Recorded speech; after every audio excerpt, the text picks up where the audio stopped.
Greetings everyone, Solifying Dancer 90 back at it again with the next theory of Alex Bale, the Spongebob guy. Now, SpongeBob conspiracy theory number 6, the Goofy Goober alien death cult theory apparently. So I've skipped ahead a few minutes here so we can get rid of the intro, get rid of the whole sponsorship and everything like that. If you guys want to see the full video, I'll have the full video in the link description down below. But for now, let's see how this one goes and let's see what kind of dirt he picks up on the Goofy Goober cult, apparently.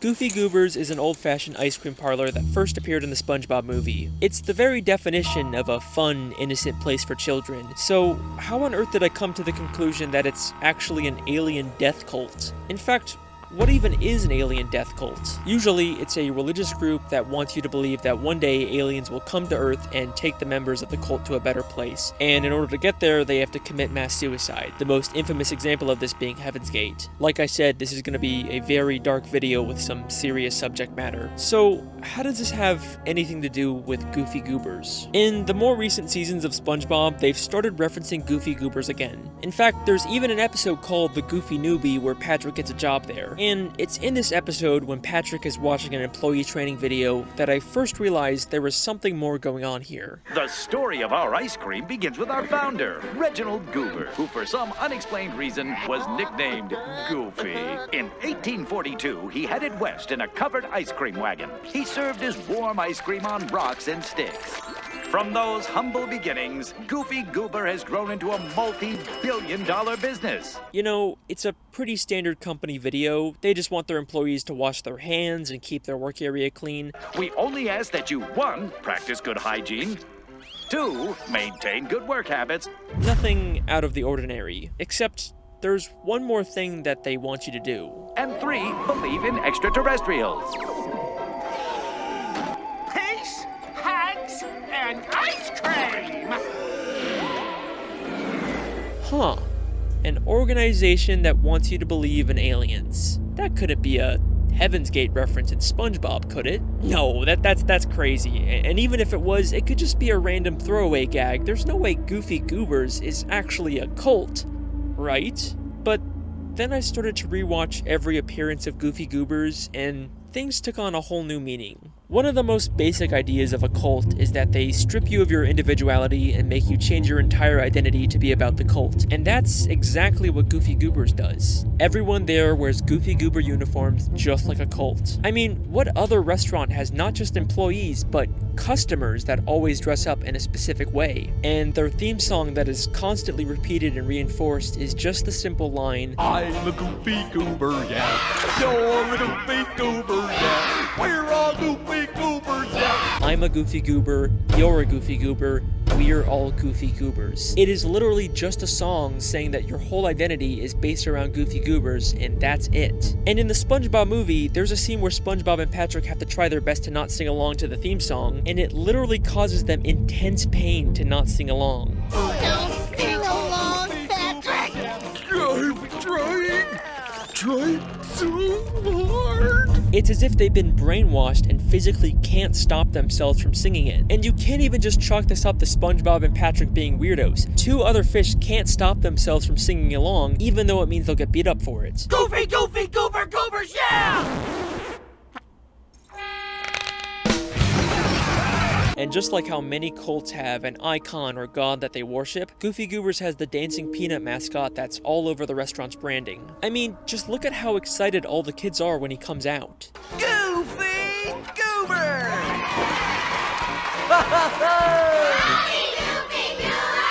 Alright, but just because kids like a mascot doesn't mean that they have some kind of religious worship for them. Well, if you don't believe me, take it from SpongeBob himself. Oh yeah. Open your eyes, Patrick! We blow bubbles, we eat ice cream, we worship a dancing peanut for corn's sake! We do not worship him. Patrick, you've been wearing the same Goofy Goober peanut party underpants for 3 years straight! What do you call that? Worship? In the SpongeBob movie video game, there's even a Goofy Goober token that reads, "In Goofy we trust," replacing the word God with Goofy. Things are looking awfully culty, aren't they? Cults will also often create reading material about their beliefs for their followers to read, and Goofy Goobers is no exception to this. In the new SpongeBob spin-off, The Patrick Star Show, we see a Goofy Goober employee reading some kind of book about ice cream. And look at him, he's not busy working, he's choosing to read this in his downtime. I mean, compare him to Squidward, who sometimes reads in his downtime at work. It's not like he's reading about the Krusty Krab. This book looks a lot like it's a doctrine for a cult's beliefs. A major part of how cults get so successful is by getting their followers to give them money. Now, obviously Goofy Goobers charges people for ice cream, but they actually convince their followers to trade their money for a made-up Goofy Goober currency. I don't know what Plankton's paying you, but if you let us go, I can make it worth your while. What is this? That, sir, is $5 Goober dollars. Legal tender at any participating Goofy Goober. This would explain how the Goofy Goober founder, an idiot who sold ice cream on rocks and sticks, turned the company into a multi-billion-dollar franchise. He convinced people to believe that aliens would one day take them to a better place and got them to give him all their money. Another tactic that cults use to indoctrinate people is overloading them with compliments and making them feel special, and that's exactly what Goofy Goobers does to Patrick when he gets a job there. The training video says that they appreciate him. Hello and welcome. As a new Goofy Goober employee, we'd like you to know that we appreciate you. And then his manager says the exact same thing. I'm your manager, and I want you to know that I appreciate you. And then despite Patrick messing up and causing chaos, the manager says it once again. I'll give you another chance tomorrow. If it doesn't work out, I'm afraid you're fired. In a most appreciative way. There is no reason for the manager to be this appreciative of Patrick after all the terrible work he's done. He's just trying to emotionally manipulate him. The tactic is especially effective on vulnerable people like children, and we see this in the Patrick Star Show. Not only did Patrick start eating Goofy Goober ice cream when he was young, and eventually ended up working there and worshiping their god, but this green kid also grew up to become an employee at Goofy Goobers. There's a clear pattern here. Kids who eat the ice cream all eventually join the cult. They are specifically targeting children for indoctrination, but their manipulation goes far beyond just psychological tactics. Trust me, we've just scratched the surface of how far Goofy Goobers will go to brainwash its members. Things are about to get darker.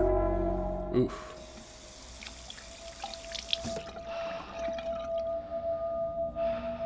There he is. Alex Bale.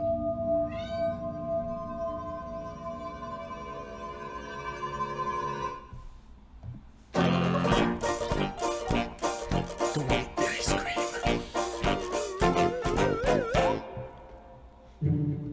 There's a part in the SpongeBob movie where SpongeBob and Patrick go to Goofy Goobers and eat tons of ice cream all night to the point where they become completely drunk off of it. It's a really funny scene, but it begs the question, why does the ice cream get them drunk? Maybe that's just how ice cream works in the SpongeBob universe, and it's the show's way of making a family-friendly alcohol reference. But we've seen other instances where characters eat tons of ice cream and it doesn't have this effect on them. Alright, well, maybe this was just a one-time gag for the movie, and it's not a consistent part of the continuity. But in the Season 11 episode, Call the Cops, we get this scene.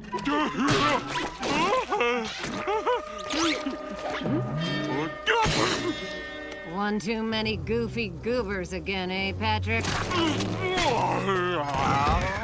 So, another deliberate reference to Goofy Goober ice cream having a weird alcoholic effect on people. Is it possible that they put something in the ice cream to make people more open to cult indoctrination? Cults have been known to use drugs to keep their followers obedient and suggestible, one of the most infamous examples of this being Charles Manson, who used LSD to convince his followers of his beliefs. If this is the case with Goofy Goobers, they'd probably want to make sure everyone there eats as much ice cream as possible, and the Goofy Goober building is actually cleverly designed in a way to ensure that this happens. There are no windows in the entire building, so you can't tell whether it's day or night, and the Goofy Goober clock just has random numbers on it, so it's impossible to keep track of time. Because of this, SpongeBob eats ice cream all night and is actually late for work for the very first time. Also, can I point out the fact that the eyes on the clock seem to follow Patrick around in the Goofy Newbie? It's a really creepy and specific detail to include. I mean, we know from the movie that the eyes are usually supposed to be looking straight ahead, but here they're always watching Patrick, their next target for indoctrination. Now, if the ice cream is what keeps their followers in line, they definitely want to make sure their employees were eating as much as possible. And it turns out, Goofy Goobers actually has a policy about this. Wow, I can't believe Goofy Goober's employees get to eat all the ice cream they want on this job. The employees get to eat all the ice cream they want. Very interesting. And there's evidence to suggest that the ice cream can do a lot more than just make you suggestible. At the beginning of the Goofy Newbie, Patrick is holding up the line asking for samples of ice cream. The employee he's talking to gets frustrated and calls for security to kick him out. Hey, you sampled every flavor we have. Will you please just pick one? I would like you to use my spoon! Security, we have a sample mooch at the counter. But there's something oddly familiar about this employee. Hang on a second. Isn't that Patrick's sister? The new spin-off, The Patrick Star Show, is a prequel to the main show that introduces us to Patrick's little sister, Squidina. And here, we see her all grown up, working at Goofy Goobers. She's even credited as Squidina and has the same voice actor. In The Patrick Star Show, we actually do see her eating Goofy Goober ice cream as a kid, which fits with the pattern of kids who eat the ice cream eventually getting indoctrinated into the cult. Now, Squidina and Patrick have a very close, loving relationship in The Patrick Star Show, but here, they act like they're total strangers. It's not surprising that Patrick would forget his own sister, but Squidina is always portrayed as being smart. It's almost like she completely forgot about him. One of the biggest tactics that cults use to indoctrinate people is isolating them from their friends and family to make them more vulnerable and dependent on the cult. And that's exactly what we're seeing here with Squidina. She has no memory of her family. The ice cream might just be affecting her memory as well. I mean, if she was just meant to be some random reusable character here with no continuity, why would the creators go out of their way to specifically credit her as Squidina, unlike the other random employees who are just credited as employee? Feels like they're deliberately trying to draw attention to it. At the end of the Goofy Newbie, Patrick goes crazy and eats a ton of the ice cream, and then the episode ends in a very interesting way.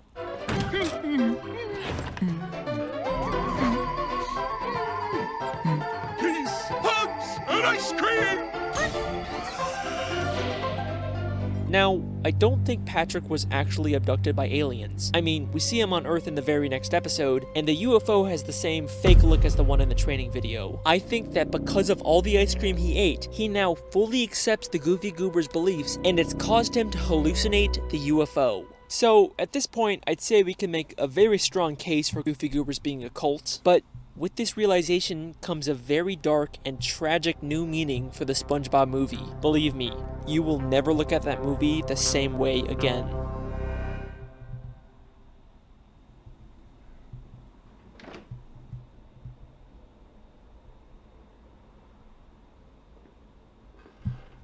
Yeah, I've been very quiet throughout this whole reaction because this is all very interesting, honestly. Yeesh. Patrick's own sister, the alcoholic flavoring, maybe drugs inside the ice cream. It's all very, very concerning and dark, to be honest.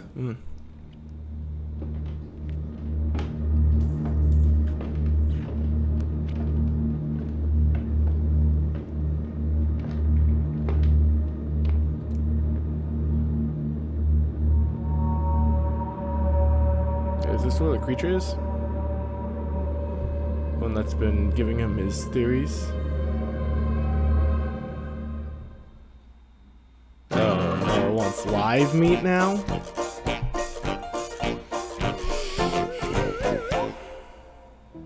The 2004 SpongeBob movie is my favorite thing to come out of the franchise. It's funny, it's emotional, and it encapsulates everything great about SpongeBob. In this movie, SpongeBob goes on a journey of self-discovery and realizes that he doesn't need to change who he is and grow up to fit into society. He just has to embrace his inner kid and be himself. It's a great message that feels really fitting for the character. But if you replace the word kid with Goofy Goober, SpongeBob's arc takes on a whole new meaning. It's not about SpongeBob embracing being himself. It's about SpongeBob fully accepting the indoctrination and beliefs of the Goofy Goober cult. The movie starts with SpongeBob not getting promoted to manager of the new Krusty Krab, a job that he desperately wanted and believed that he would get. When he finds out that Squidward got chosen instead of him, it completely destroys him.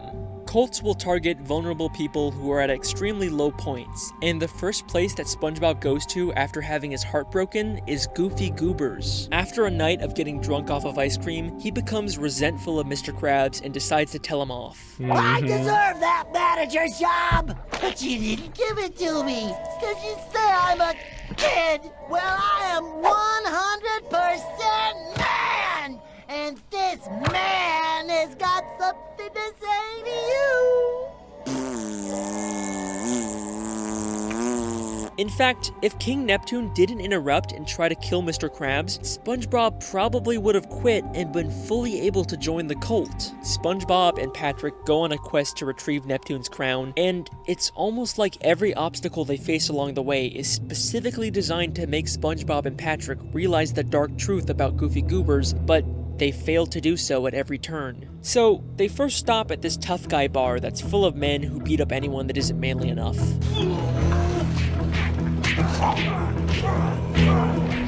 I got no reason.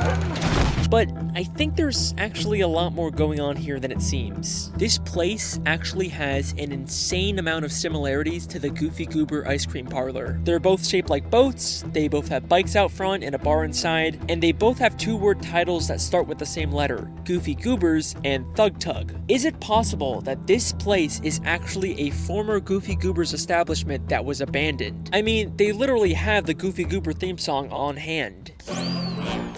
SpongeBob, it's the Goofy Goober theme song. And they claim that no kids are allowed here, yet we see some old kid-sized handprints in the bathroom. If this really is a former Goofy Goobers, then these guys would probably know the truth about the cult, which would explain why they're so against having anyone who's not manly in the bar. It's not because they hate kids, it's because they're trying to keep out a dangerous cult. If SpongeBob and Patrick just stuck around a little longer, maybe they would have learned this too, but they quickly sneak out and even make fun of the tough guys at the bar. Come on, Pat, one more time. Okay. We're on a baby hunt. I don't think we don't know how to weed them out. Clearly, they didn't get the lesson they were supposed to from this place. Then they go through a fish graveyard and stop at a random ice cream stand, but it turns out it was actually a trap for a monster to lure unsuspecting victims. Okay, Patrick, let's... you can let go now. An ice cream store that's a facade for something darker that lures people in and keeps them trapped. It's like the ocean is literally screaming the truth to SpongeBob and Patrick, but they just aren't getting it. But then they reach an obstacle that's just too great for them to pass, and it makes them reevaluate some things about themselves. We're not kids. Open your eyes, Patrick! We worship a dancing peanut for corn's sake! You've been wearing the same Goofy Goober peanut party underpants for 3 years straight! Oh, you're right, SpongeBob. It isn't until Mindy helps them realize that they're more than just Goofy Goober kids that they can continue on their journey. They sing an entire song about how they believe in themselves now, and Patrick even says this. Now that we're men... I changed my underwear. They have finally broken free from the cult's indoctrination, but unfortunately, it doesn't last very long. They're stopped by a hitman Plankton hired to take them out, and he completely destroys all the progress they've made to grow as characters. Step aside and you won't have to feel the awesome wrath of our mustaches. These. They were fake? Of course they were fake. They end up getting abducted by a scuba diver who, to them, is a terrifying alien from another world, which is an interesting parallel to Reginald Goober being taken by aliens.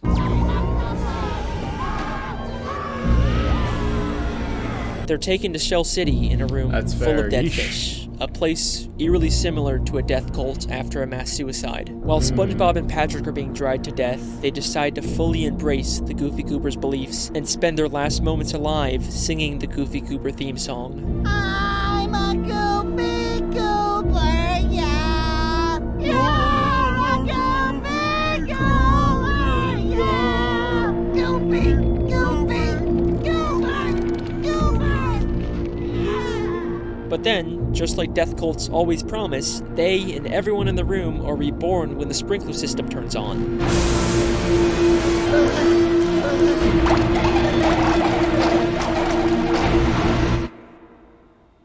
Whew, this is it's getting real dark. Then we get to the climactic finale of the movie. SpongeBob returns to the Krusty Krab, now a changed man. He has to battle Plankton and his army of mind-controlled slaves, and this is how the final confrontation plays out. And if I've learned anything during that time, it's that you are who you are. So yeah, I'm a kid, and I'm also a goofball, and a wingnut, and a knucklehead McSpagatron! What's going on here? But most of all, I'm... Hey, settle down. I'm... Take it easy. I'm... What the scallop? I'm a Goofy Goober! I'm a Goofy Goober. On first watch, this is such a satisfying and cathartic moment for SpongeBob, but in reality, this is the moment that he has gone past the point of no return and becomes a Goofy Goober. Now, this is normally when I pretend like the video was over and then surprise you with a last-minute twist, but I don't need to pretend this time. If you think this entire video has been insane rambling and none of this could possibly be intentional, well then just for you, I have saved my best piece of evidence for last. Are you ready? While SpongeBob sings the Goofy Goober song, we cut to him standing on the world and getting abducted by a UFO. And even the UFO's lights make a pattern of red, yellow, red, which is eerily similar to the Goofy Goober UFO that has 2 red cherries with a yellow banana in the middle. And that is the Goofy Goober alien death cult theory.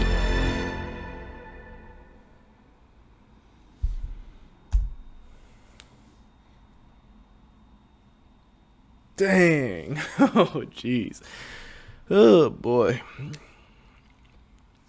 Well, that was an awesome theory. So, I'm going to finish this on my own time for the last bit of it, where he probably talks to the monster about the next theory and also what happened to the poor cat at that point. Anyway, so for now, this will be the end. I'll be seeing you guys in the next conspiracy theory, number 7. Apparently something about robot invasion, replacement, something like that. Anyway, this has been an interesting theory, and man, it really does darken the tone of the SpongeBob SquarePants 3 when you look at it like this. Yeesh.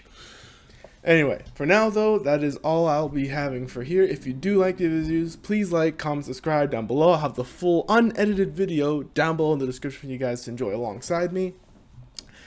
Once more, please let me know if you guys have any other requests for once I'm done with this series, about any other videos, maybe... Power Rangers, other kids shows like Danny Phantom or something like that. Just let me know what you feel like you'd like to see me react to. Anyway, you guys are awesome. I love seeing your views, likes, comments, and such on my videos. So let me know what you guys think about any future videos I make, or even the past ones I've already made.